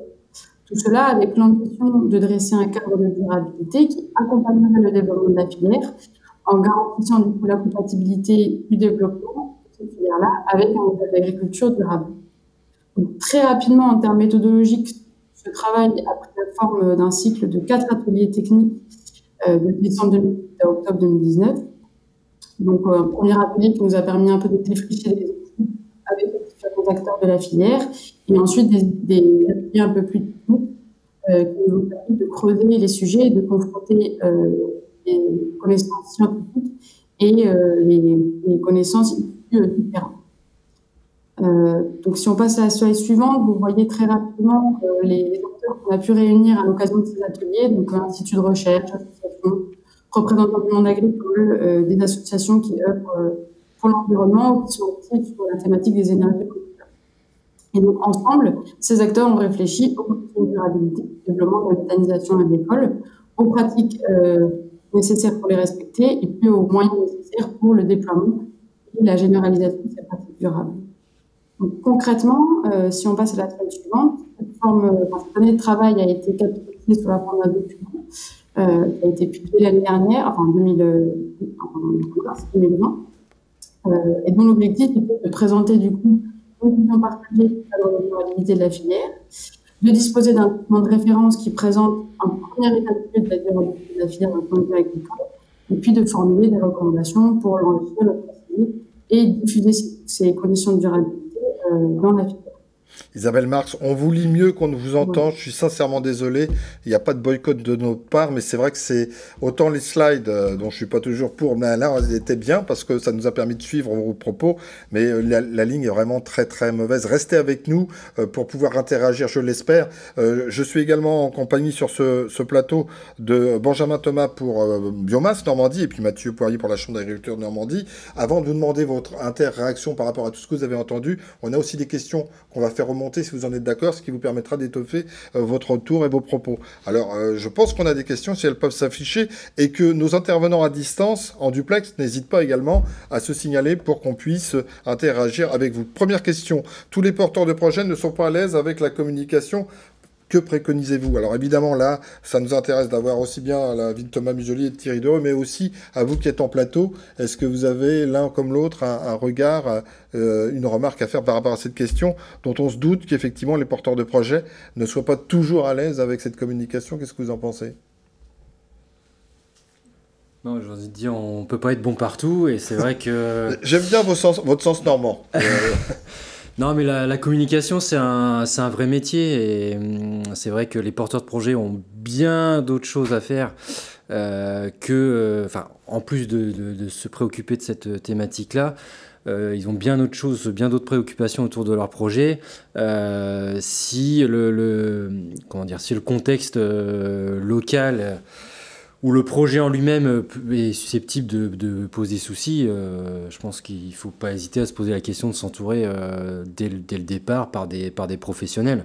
Pour ce qui est de la partie méthanisation agricole, les porteurs de projets agricoles, la communication, en dehors de la méthanisation, ça fait partie aussi des choses qui doivent être améliorées, et je pense que les agriculteurs sont conscients qu'ils ont des progressions à faire. Les agriculteurs et les partenaires agricoles, les organisations professionnelles agricoles ont aussi des progrès à faire sur ce thème-là. Thomas, Thierry, Isabelle, à distance, est-ce que vous avez une remarque à faire justement sur cette première question? C'est vrai qu'il est très large, mais peut-être avez-vous des recommandations ou des conseils à nous donner? Donc nous sommes avec Thierry. Les agriculteurs sont taiseux. Et par nature, c'est pas leur nature de parler des sujets. Ils ont un peu changé aussi. Souvent, ils ont un peu changé aussi. Chez nous, on dit aussi les faiseux et les taiseux en Normandie, mais je crois que ça a un peu évolué quand même un peu tout ça. Oui, ça évolue un peu, mais quand il y a un projet comme ça, il y a besoin que, effectivement, via le conseil municipal, via des moyens, possibilités de réaliser leur projet, de s'entourer, comme on disait à l'instant, de personnes compétentes et de voir comment, où est la faille en termes de communication. Parfois, communiquer trop tôt aussi, ça provoque des réactions immédiates de riverains qui s'opposent au projet et sont fort déstabilisantes. Ça, je peux le savoir, j'en connais, et qui disent non, puisque c'est comme ça, nous on arrête. Et on a besoin de les conforter dans leur démarche pour dire aussi que le monde associatif peut être parfaitement constructif sur leur projet et les aider à mieux communiquer. Merci. Thomas, est-ce que vous avez une remarque à faire, Thomas Muselier? Si vous êtes toujours avec nous. Oui, vous êtes là. Oui, je suis là. Et effectivement, oui, j'ai quelque chose à dire à ce sujet. Alors attention sur les remarques, communiquer trop tôt, ça peut réveiller les oppositions. Oui, mais enfin, au moins, vous serez au courant qu'il y a des oppositions. Hein. Ça, c'est clair. En fait, la recommandation que nous on fait, c'est de se poser cette question le plus en amont possible des projets, quitte à faire le constat dès le démarrage qu'en réalité, les enjeux ne sont pas des enjeux prioritaires. Mais il faut vraiment ne pas attendre que l'opposition se manifeste. Notre credo, c'est anticiper, en fait. Si vous êtes obligé de réagir et que vous courez après un collectif d'opposants qui s'est formé, bon, c'est trop tard. Il y a deux choses que je voulais ajouter.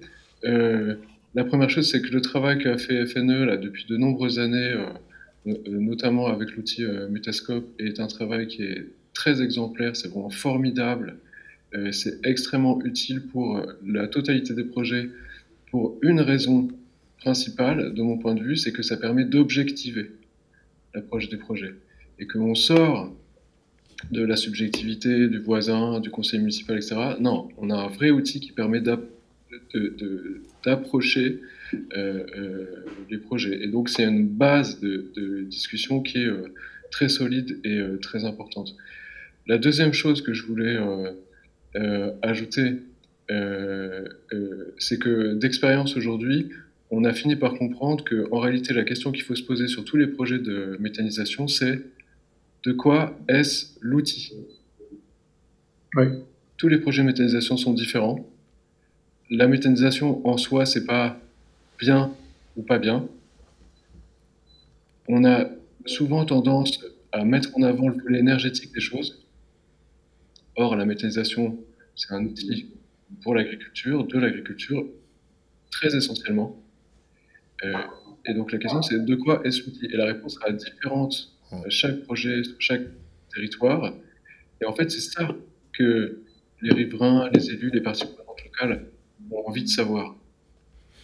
Vous avez bien fait de venir, Thierry Dereux, pour les compliments que vous faites Thomas Muselier. On va reprendre, je sais que vous êtes impatients toutes et toutes, si on peut retrouver également Isabelle, d'intervenir, mais je voudrais qu'on fasse passer aussi les questions. Donc si vous avez d'autres questions, est-ce que vous pouvez me les faire incruster à l'écran, de façon à ce qu'on puisse collégialement y répondre, s'il vous plaît? Comment expliquez-vous la montée en puissance récente des collectifs nationaux anti-méthanisation? Nous n'avons pas encore entendu le son de la voix de Benjamin. Je vous la réservais pour vous. Donc voilà, j'ai un ami maintenant. Allez-y, Benjamin. Bonjour. Comment expliquer la montée en puissance récente des collectifs nationaux anti-méthanisation? Je pense qu'il doit y avoir tout simplement une corrélation avec le développement de la méthanisation, c'est-à-dire que on a un nombre croissant d'unités qui se développent sur le territoire, donc forcément une plus grande confrontation dans le cadre de leur implantation. Donc je pense que la corrélation elle est relativement assez simple. Et puis on est quand même dans un pays où le tout un chacun est très impliqué en termes d'engagement. Donc voilà, je pense que... Puis les aspects actuels qu'on vit tous en ce moment font qu'on regarde plus à gauche et à droite, et sans faire de politique, sur ce qu'il y a sur notre territoire, qu'on ne le faisait peut-être avant, avec tout de suite peut-être une attitude qui peut être, sans dire jusque boutiste, mais peut-être partisane. Ce sont des choses qu'on peut rencontrer. Autre réaction, ou qui souhaite, Thierry Dreux ou Thomas Muselier sur cette question? Ou Isabelle, si on a retrouvé à peu près sa voix. Thierry, allez-y, je crois. Je veux bien peut-être dire un mot. Alors on va laisser Thierry un instant, puis on vous reprend, Thomas. Thierry. Pardon. Mais on vous entend pas, Thierry. Ah, mais... Voilà, ça y est, on vous entend. On a créé au sein de FNE un groupe de travail qui regroupe une trentaine de personnes pour essayer de répondre au positionnement des anti-méthanisations. Et c'est important, et tout à fait vrai qu'il y a des réseaux qui se sont installés et permettre de empêcher la réalisation de certains projets.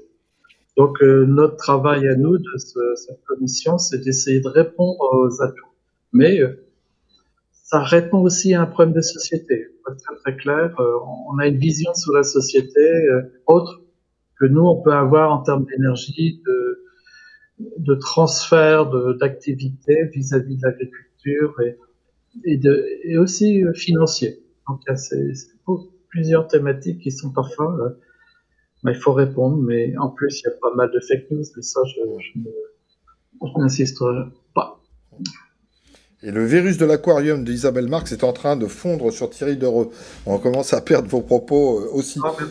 Thomas, vous vouliez intervenir, je vous laisse la parole. Oui, merci beaucoup. D'abord, première remarque, il y a toujours des gens qui se font un plaisir d'agréger les mécontentements. Deuxième chose, il est en train de se passer la même chose sur la méthanisation que ce qui s'est passé sur l'éolien. Sans jeter la pierre à personne, on peut quand même constater que le portage politique manque de clarté depuis toujours, qu'il soit national ou au niveau local. C'est très difficile d'avoir des positionnements unifiés dans certains territoires. Et puis peut-être aussi que la filière elle-même a mis un peu de temps à se structurer et à communiquer largement. Et puis on a très généralement une problématique qui est celle des énergies renouvelables en général, c'est que quand vous avez plus de 30 ans, vous n'avez jamais entendu parler de ça à l'école. Et donc en réalité c'est une question de culture générale. Mais oui, vous avez raison. Merci.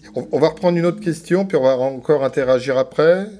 Si vous voulez bien me faire remonter une nouvelle question, s'il vous plaît. Pourquoi les coûts pédagogiques et les coûts de vulgarisation sont-ils à la marge de la construction de la chaîne de valeur? Question posée par Biogaz. Qui souhaite intervenir depuis ce plateau? Qui souhaite intervenir depuis son duplex? Ils se regardent chacun sur le plateau, donc en fait, pas tout de suite. Est-ce que quelqu'un va intervenir à distance sur cette question? Pourquoi les coûts pédagogiques et les coûts de vulgarisation sont-ils à la marge de la construction de la chaîne des valeurs, selon vous? Si vous n'avez pas de réponse, on est en transparence, vous avez le droit de le dire. Hein. Une petite indication, moi je suis un bénévole, hein, comme nombre de nos associatifs. Donc quand ils interviennent, typiquement à titre de bénévolat, et de faire comprendre les enjeux de ce genre d'opération. Mathieu, est-ce que vous vouliez intervenir ou pas sur ce point-là? Thomas, à distance toujours. Isabelle, on a revu Isabelle. Isabelle a peut-être des choses à dire. Isabelle Marx, vous vouliez intervenir, allez-y. Oui. Allez-y. D'accord. Non, mais c'est vrai que la question est complexe. J'ai pas forcément de réponse à apporter en fait très très claire. Je pense que bien que la filière soit mature, elle est aussi récente et que les acteurs des filières et de la filière énergétique commencent justement à vraiment vouloir mettre ces efforts de pédagogie et de vulgarisation par rapport à cette filière-là en particulier. Mais peut-être que son côté récent et le fait qu'il y ait beaucoup encore, ça rejoint la question précédente, mais de mécontentements qui sont soulevés. Voilà, on voit que les choses se mettent petit à petit, mais pour répondre à pourquoi les coûts sont-ils à la marge, ça je trouve que c'est une question intéressante, mais très, très, très complexe. Alors restez avec nous, Isabelle, on vous entend nettement mieux et vous allez être notre prochaine candidate pour répondre à la question surprise qui va s'afficher sous nos yeux. La voici. Eh ben, il n'y en a plus. Donc, ça ne vous empêche pas d'interagir. Je ne vous ai pas beaucoup laissé la parole, Benjamin, ni d'ailleurs Mathieu, sur ce que vous vouliez peut-être développer par rapport à ce que vous avez entendu. Est-ce que vous-même vous développez au sein de vos différentes structures, que ce soit les ateliers, il y a la charte aussi sur laquelle il faudra peut-être s'arrêter un instant, et l'ouverture rapide sur des actions de mise en place dans le cadre de ce Méta-Normandie qui va intervenir en premier. Benjamin, Mathieu? Benjamin. Je vais prendre la parole. Donc oui, en effet, au niveau du plan Méta-Normandie, on travaille sur le volet acceptabilité, c'est un volet majeur. Pour ce faire, on a développé plusieurs axes de travail. On a un premier axe qui va porter plutôt sur l'aspect communication au travers de la presse. Un deuxième axe qui concerne le travail sur la mise en œuvre, la définition d'une vision partagée de ce que pourrait être la méthanisation à l'échelle régionale. Et enfin, un axe de communication, de travail auprès des collectivités, des élus des collectivités. Si je reviens sur le premier axe, en fait, on travaille sur ce qu'on a qualifié d'un déducteur presse. Donc c'est un outil qui provient du monde touristique qu'on veut essayer de transposer sur la communication avec la presse. Il s'avère en fait qu'on a constaté quand même que dans la presse, on recense de plus en plus d'articles d'opposition à la méthanisation. Et un afflux important de ce type d'articles pourrait être néfaste à l'image de la méthanisation. Hein. Donc, tout un chacun, en lisant la presse, forcément se ferait une image mauvaise de la méthanisation. Donc on doit travailler là-dessus et on doit travailler notamment avec les médias. Donc ce qu'on souhaite faire, c'est pouvoir acculturer les journalistes à ce qu'est la méthanisation, parce qu'on parle mieux d'un sujet à partir du moment où on le connaît, où on le maîtrise. Donc là, notre objectif, c'est vraiment, au travers de petits moments d'échange, de demi-journée, d'aller sur des unités de méthanisation avec des journalistes, en visiter plusieurs pour montrer qu'il n'existe pas une méthanisation, mais qu'il y en a plusieurs, d'avoir des temps d'échange avec les exploitants, mais aussi être là, nous, présents avec la Chambre d'agriculture en tant que techniciens pour pouvoir répondre sur des sujets pointus, des questionnements qui peuvent se faire vis-à-vis de la méthanisation. Donc voilà. Pardon ? Est-ce que ça marche ? Alors là, on est en train de travailler dessus. Alors malheureusement, il y a eu un petit contexte sanitaire qui a fait qu'on a retardé. J'avais oublié ce détail. Donc voilà, on travaille dessus. On va essayer de lancer ça sur le deuxième trimestre de cette année-là. Donc en espérant que ça marche. Mais je ne peux aller que dans votre sens. Vous avez totalement raison sur le fait de, entre guillemets, vulgariser certaines pratiques, mais aussi d'utiliser les bons termes. Parce que parfois, vous avez des mots à double entrée. Et donc, un journaliste qui n'est pas, et je ne suis pas en train de travailler contre mes collègues, mais qui n'a pas le bon terme, peut très bien, non pas influencer, mais amener une idée. Donc oui, peut-être un peu influencer la pensée des uns et des autres. Vous voulez poursuivre, Oui. Benjamin ? Alors, j'ai encore 2 points, je vais essayer d'aller vite. Allez-y. Alors le deuxième, c'était de définir une vision partagée de ce qu'est la méthanisation en Normandie. Donc là, on a mis en place 2 ateliers déjà par le passé, où on réunit autour de la table différents acteurs, donc les partenaires techniques de Méta Normandie, donc la Chambre d'Agri, Biomasse Normandie, les partenaires financeurs, des associations environnementales, les services de l'État, les opérateurs des réseaux gaziers notamment. Et l'objectif, c'est de discuter ensemble de la méthanisation, de mettre en évidence les points d'intérêt commun, les oppositions aussi qu'on peut avoir sur la méthanisation. Et puis, c'est de réfléchir à comment on va traiter ces freins de manière collégiale et quels sont les outils qu'on va pouvoir mettre en place pour les régler. Ou essayer de développer des outils préexistants pour essayer d'aboutir vraiment à cette vision partagée donc, qui fera l'objet d'une concertation. Et le troisième point, c'est de travailler sur une sensibilisation des élus. Et donc ça, c'est des choses qu'on fait notamment en intervenant auprès des syndicats d'énergie au cours de réunions où là, on va présenter aux élus qui ne sont pas spécialistes du domaine ce qu'est la méthanisation, les enjeux, et puis répondre à leurs questionnements aussi sur certaines problématiques qui peuvent être évoquées. Mathieu Poirier, vous, les actions que vous développez, puis votre réaction aussi à ce que vous avez entendu jusqu'à présent ? Oui, alors donc pour rebondir sur ce que vient de dire Benjamin, je pense que le travail auprès des élus du territoire est fondamental.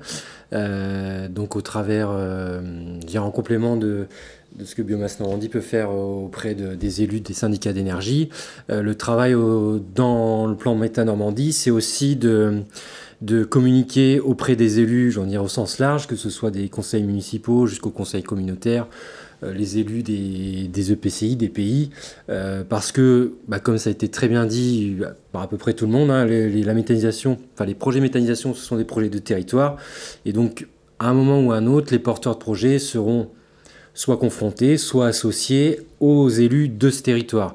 Et c'est vrai que, quand on parle d'acceptabilité, si les élus du territoire ou un élu est vent debout contre ce projet, ça va être quand même très compliqué, en dehors des aspects riverains, voire associations au niveau national, qui, à la rigueur, doit être pris en compte, mais peut-être que d'entrée de jeu, c'est peut-être pas le premier frein. Le premier frein peut être rencontré directement auprès du maire de la commune, du conseil municipal, et c'est quand même le minimum de les associer à ce projet-là, même si on n'est pas à l'aise avec la communication. Si on parle des projets de méthanisation agricole, les agriculteurs, ils connaissent leur mairie, ils connaissent le maire de la commune. Parfois, ils sont maires de la commune aussi. Oui. Ils ont aussi des oppositions dans le conseil municipal. C'est un des travaux à mener. Au travers du plan Méta Normandie, ce qui a été fait également, c'est sensibiliser aussi les porteurs de projets sur l'intérêt de communiquer autour du projet en lui-même. Donc ce que M. Muselier a évoqué tout à l'heure, ce travail-là, dans le plan Méta Normandie, on a déjà réalisé une session de formation sur communiquer autour de mon projet méthanisation au mois de décembre dernier. Donc voilà un peu les actions menées dans le cadre du plan Méta Normandie. On va prendre une dernière question, parce qu'il est possible que certains aient une vie après notre matinée et qu'on ait besoin de se sustenter ou de se réhydrater. Donc une dernière question apparaît. Comment entrer en relation avec les associations environnementales campées sur leur position anti-méthanisation ? Qui a des pistes pour répondre à cette question, à la fois en duplex ou ici sur ce plateau? Je me tourne à nouveau vers Isabelle, Thierry et Thomas Muselier, Thierry Dereux ou Isabelle Marx, qui souhaitent réponse si vous avez des pistes. Isabelle, vous étiez à l'écran. Je ne sais pas si vous avez la réponse, mais je vous cède bien volontiers la parole. Oui, comment entrer en relation avec ces associations, pardon, elles sont, enfin nous en tout cas dans notre démarche, on a pu justement essayer de parler avec ces associations pour comprendre quels étaient exactement les arguments d'opposition qui étaient opposés et voir comment, si on avait des réponses à y apporter. Et on a simplement contacté ces associations-là et on a pu avoir un discours assez ouvert et assez transparent en particulier. Donc, je pense que j'imagine que ça dépend des associations, si elles sont très ancrées localement, quels sont leur positionnement et leur positionnement. C'est vrai que nous, peut-être VVF, on a aussi une porte d'entrée pour parler à cette association. Mais en tout cas, on n'a pas eu forcément de problème. Donc je pense qu'en ayant une démarche avec ces associations, on peut très bien arriver à discuter. Après, effectivement, il y a des associations qui vont revoir leur positionnement pour camper dans cette solution anti-méthane. Merci Isabelle Marx. Thomas Muselier. Oui, moi je dirais que si c'est des associations environnementales et que votre projet est bon, elles y sont pas opposées. Donc c'est un problème de dialogue et que c'est que vous n'avez pas assez travaillé ensemble. Donc je vous conseillerais d'aller voir le correspondant FNE de votre département ou de votre région qui fasse une médiation. Après, il y a une question dans la question, c'est-à-dire est-ce qu'il faut discuter avec des gens qui veulent la mort de votre projet? En fait, c'est pas sûr. Très bonne remarque, qui va rebondir sur Thierry Dereux et ensuite on reviendra en plateau. Ouvrez votre micro, Thierry. Effectivement, ce sujet est au cœur de nos débats et de structurer une rencontre avec, surtout au niveau national, du CS, collectif scientifique national de la méthanisation, et de dire, voilà, posez-nous des questions très concrètes pour qu'on puisse répondre à vos positions. Donc c'est un travail qu'on est en train d'effectuer qui permettra, je pense, de clarifier les situations des uns et des autres. Mais c'est vrai qu'on est aussi sensible qu'il y a des projets qui ne sont pas bons. Et il y a eu des incidents. Il y a eu Châteaulin dernièrement qui a mis un peu le feu à la communication entre l'État. Moi, j'ai des petits projets qui ont aussi posé problème. Donc, il y a vraiment une réflexion en la matière. Et dans nos débats, on est aussi sur la problématique de sécurisation de nos projets, de renforcer la sécurisation des dossiers de méthanisation. Donc voilà, mais la porte est ouverte, la discussion est ouverte, mais on ne peut pas être couvert par tous ces avis contradictoires. Donc on veut bien chacun sa petite. Merci Thierry Dereux. Est-ce que Benjamin et Mathieu, vous aviez un dernier mot que vous vouliez formuler avant que nous ne refermions cet espace d'échange de ce matin? Oui, juste vite fait pour aller dans la continuité sur la question. Je pense que la question, c'est pas de savoir comment entrer en contact, mais est-ce qu'il faut échanger, argumenter avec des associations qui sont clairement anti-méta. Je pense que dans un projet de méta, il y aura toujours une part d'anti et qui ne changeront pas de position. Le travail, il va se faire plutôt avec les riverains ou autres qui ont une position qui n'est pas encore affirmée. Et c'est eux qu'il faut à la rigueur essayer de convaincre. Et je pense que c'est M. Muselier qui l'a dit tout à l'heure. En effet, si on a une association environnementale et que en face de nous et que le projet il est bien ficelé, elle sera partie prenante. Donc voilà, je pense que c'est ça. Il pourrait y avoir des oppositions. Si elles sont marquées, elles resteront. On n'aura pas forcément de facilité à leur faire changer d'avis. Et puis il ne faut pas hésiter aussi à s'appuyer au besoin sur les compétences techniques qu'on peut trouver au sein de Méta Normandie qui peuvent venir en appui des porteurs de projets pour répondre à certains questionnements qui peuvent être posés. la part de ces... C'est bien vendu, Benjamin Thomas, c'est bien vendu. Mathieu, est-ce que vous avez un dernier mot à ajouter, Mathieu Poirier? Juste un petit mot, c'est que si une association qui se dit environnementale est contre un projet méthanisation, ça doit être... on doit essayer de se retrouver sur les enjeux environnementaux. Donc c'est-à-dire que si mon projet méthanisation est bon techniquement, environnementalement parlant, une association qui se dit environnementale doit être à l'écoute de ces enjeux-là ou de ces arguments-là.